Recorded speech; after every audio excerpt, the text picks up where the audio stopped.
Fernando Figueiredo, na Selva de Pedra, São Paulo, vai falar sobre a urbanização e o crescimento das cidades do Brasil, não é isso, Fernando Figueiredo? Bem-vindo aqui ao nosso programa Olho Vivo. Você está hoje direto de São Paulo e nós estamos aqui no Sertão Paraibano. Boa tarde, meu irmão. E aí, Zé Neto, Priscila, boa tarde ao pessoal que nos acompanha. Mais uma vez na nossa coluna, todas as terças, dessa vez transmitido daqui, para falar justamente sobre mobilidade urbana, e o tema escolhido é justamente em função de onde estou. Como falar de outra coisa, né? Sendo que a gente está no coração de onde surgiu, inclusive, esse campo de estudo da engenharia, que é urbanismo, surgiu justamente aqui. Foi uma medida política, as marginais daqui de São Paulo, justamente o que incorporou nas academias e faculdades do Brasil inteiro. Então, essa é uma preocupação, já fizemos outras vezes esse tema na nossa coluna, que é de mobilidade urbana e de crescimento dos municípios, das cidades, e como o Brasil está evoluindo nesse sentido, né? Com a implementação, inclusive, esse tema vai em confronto com o que está passando, por exemplo, Cajazeiras nesse exato momento, que está atualizando seu código diretor, não só Cajazeiras, mas inúmeros municípios do Nordeste do Brasil todo, porque já deu a data, né? Está dando os 10 anos, limite para começar a atualização dos códigos diretores dos municípios. Cajazeiras, por exemplo, está passando por esse ponto agora. Perfeitamente. Fernando Figueiredo, como você avalia esse crescimento urbano, né, o crescimento das cidades? Quais seriam os pontos, digamos assim, positivos e negativos que esse crescimento pode trazer para o meio urbano? A gente está mudando o segmento, né? Na primeira década, a primeira era, o urbanismo ele foi desenhado para os veículos. É por isso que a gente vê essas características nos municípios, onde a prioridade de desenho, de mobilidade urbana, era de veículos. Então, passou-se essa era e começou a era de integração com as pessoas. Então, no mundo todo, tem esse princípio, essa mudança, na verdade, do princípio, e o urbanismo e a mobilidade urbana deve ser na integração com a população. É por isso que cresce esses planejamentos urbanísticos para a mobilidade coletiva, como metrôs, ônibus, e impedir o trânsito de veículos nos centros, para possibilitar justamente o acesso de pessoas a pé e gerar uma mobilidade para essas pessoas. Então, o principal ponto é esse, essa mudança. Claro, a principal característica do Brasil como efeito negativo é a falta de planejamento, porque isso tem acontecido de uma forma, digamos, desastrosa em alguns pontos. Ciclovias sendo aplicadas de forma completamente sem estudo técnico, as vias e acessos das cidades também não se faz um planejamento. Há uma técnica que a gente abateu muito, né?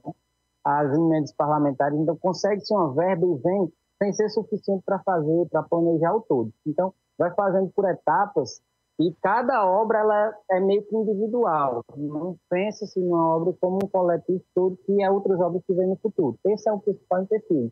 A vantagem que tem nessa mudança, nessa perspectiva de crescimento das cidades, é justamente essa, delimitar os pontos de comércio, de indústria e de habitação e conseguir fazer esse planejamento para as pessoas, para que as pessoas consigam realmente se deslocar e se mover nos centros urbanos.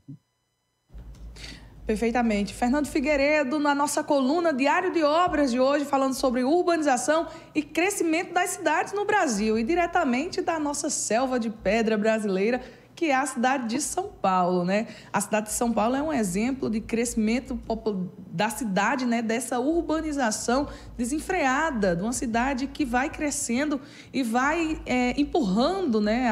Os prédios vão crescendo e as casas vão sendo empurradas para as suas margens da cidade, né?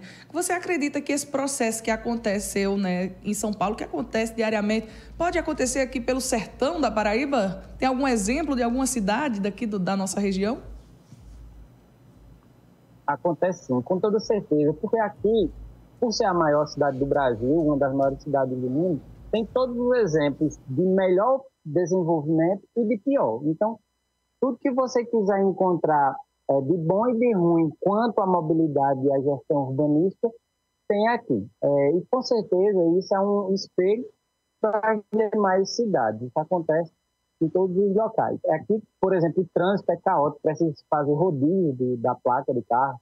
Há dias em que só uma numeração pode se deslocar na cidade.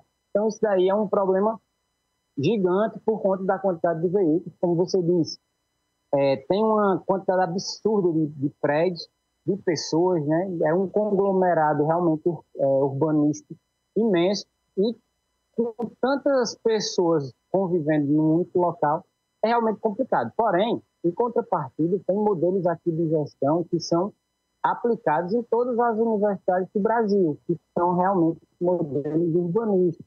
O código diretor daqui é um código que serve de espelho para outros locais, que passou recentemente por uma atualização também. O código de manejo urbano, por exemplo, tem uma história da engenharia que é bem conhecida. Dois dos maiores engenheiros do mundo, né, que a humanidade já produziu, residiram aqui e estudaram as possibilidades urbanísticas. Um, inclusive, é considerado o pai do urbanismo, que é o Prestes Maia.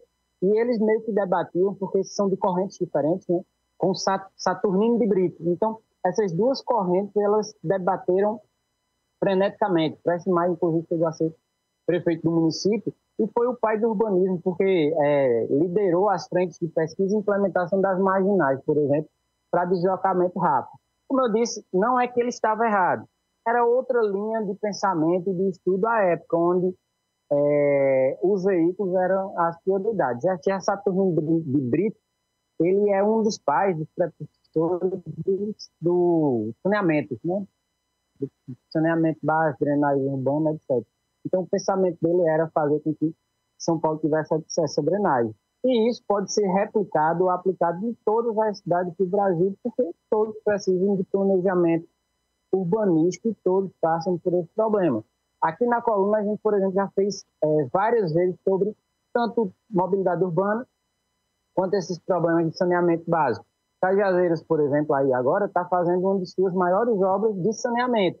No centro urbano da cidade estão executando uma obra de drenagem urbana que vai drenar justamente a maior quantidade de água que vem de chuva e causa muitos transtornos, né? Vocês sabem bem disso. E essa origem, esse estudo pode ser aplicado do que acontece aqui no centro urbano também, que alaga, que vira caótico e que precisa de obras de planejamento, tanto de mobilidade quanto de planejamento. Isso só faz se você tiver uma gestão não só daquela obra, mas pensando no conjunto como um todo. Perfeitamente. Fernando Figueiredo, na nossa coluna Diário de Obras. Fernando, como é que o pessoal de casa faz para saber mais sobre esses e outros assuntos que você traz aqui para a gente na nossa coluna Diário de Obras? Você me acompanha no YouTube, @Direito à Engenharia, e também no Instagram, @Fernando Figueiredo, com S no final. Inclusive, essa semana, por estar aqui em São Paulo, eu estou mostrando algumas curiosidades de obras e dessa cidade incrível, que realmente é algo absurdo. É inimaginável como é que o ser humano consegue fazer coisas tão fantásticas, né? Como as obras que tem aqui em São Paulo, que são algumas das maiores obras do mundo.